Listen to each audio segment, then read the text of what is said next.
To see if Kevin Darley delays his run a bit later. 15-8 this market leader now as they line up for the Princess of Wales' stakes, and out they jump. Gamut is the last to leave the stalls and breaking away, and Bandari in the blue jacket with in the orange Zindabad as they race through the first furlong. High Accolade in a yellow cap in about third. Millenary out wide. Millenary covered up behind these, the red with the white sleeves. And finally, in the very pale colours, Gamut and Kieran Fallon in last place. And from our blimp, about 8 lengths behind the leader, Zindabad.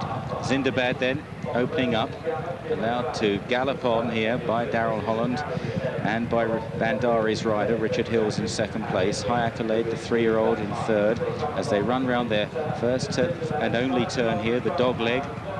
And straightening up, they'll have a mile to cover. So Zindabad leads to Bandari. And then Millenary now moving into third place, followed by High Accolade and Gamut, and Millenary has now dropped back to last place, last year's winner, as they straighten up. Straight from here on in, 6.5 furlongs to cover. Zindabad leads the way, an 8-to-1 chance, 8-to-1 outsider. Millenary having gone off the 2-to-1 favourite here.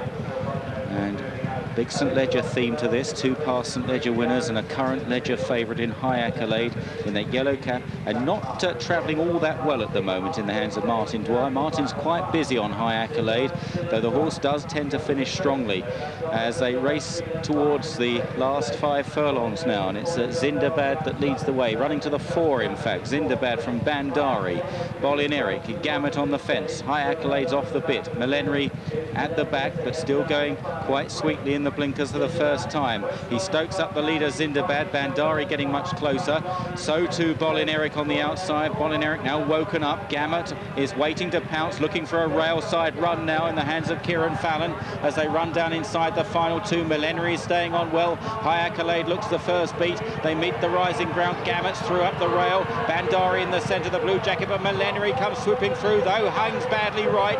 Millenary across Gamut to the rail, and it's Millenary beginning to stay on clear now from Bandari, and Gamut up towards the line. Millenary and Pat Henry winning his second Princess of Wales stakes. In second Bandari, Gamut third, Millenary 4, then Zindabad and High Accolade on their heels, last of the 6. Well, Millenary really woken up by the blinkers here, but he hung badly right before stealing away from his rivals.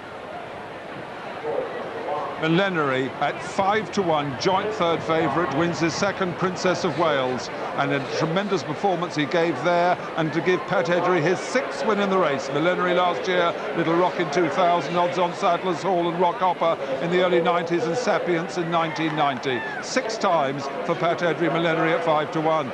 The runner-up Bandari sent off at 15-2. The third was Gamut, a 5-to-1 chance. They sent Millenary, the Group 1 penalty really hampering him. The 2-to-1 favourite Millenary. What do you make of the 3-year-olds now against the older horses? They flopped in the eclipse. High Accolade, a huge disappointment. The 7-to-2 second favourite for the 3-year-olds. The female tipped it up. Millenary, 5-to-1 for Edery and Dunlop. And John Dunlop first won this with Mount Athos in 1968. Wins by 1.5 lengths and a length.